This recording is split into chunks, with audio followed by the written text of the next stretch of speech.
Hello everyone, আসসালামু আলাইকুম। আসলে অনেকে আমাকে বলেন যে ভাই আপনি কী ধরনের কাজগুলো করেন, আর কীভাবে এত সুন্দর ফিনিশিং দেন। আমি আপনাদের মাঝে আজকে সেটা দেখাবো।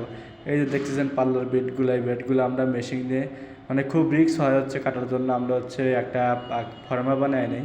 ফর্মাগুলো বানায় নিই আমরা সুন্দর করে ফর্মার সাথে মিলায় ধরে কেটে নেই সুন্দর করে। আসলে জীবনটাকে সুন্দর করতে হলে আপনাকে কাজ করতে হবে, আপনার যে কাজে করেন না কেন।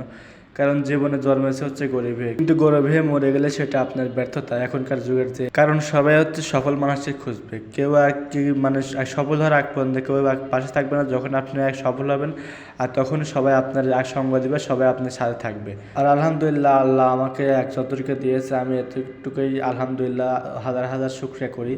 আর আমি এত দূরে এসেছি আপনাদের দোয়ায়, ভালোবাসায়। আসলে পরিশ্রম করলে কখনো ব্যথা যায় না, সেটা কারণ কারণ আপনি যত কাজ করবেন আপনি ততই সফলতার দিকে এগিয়ে যাবেন। কারণ আমরা একসময় ছিলাম দরিদ্র, অনেক গরিব, আর দিন আনতাম, দিন খাতাম। আর আপনারাও অনেকে জানেন, যারা আমার পরিচিত আছেন, আমার ভিডিও দেখেন।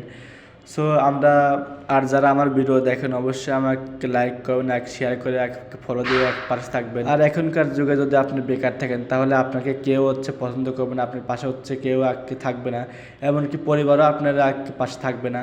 কারণ আপনি যখন সফল হবেন, যখন একটা কোনো কাজ করবেন, তখনই আপনাকে আপনার ফ্যামিলিও আপনাকে সাপোর্ট দেবে, আপনার আত্মস্বজন সবাই আপনাকে সাপোর্ট দেবে। কারণ এ যুগে বেকার ছেলেদের কোনো দাম নেই।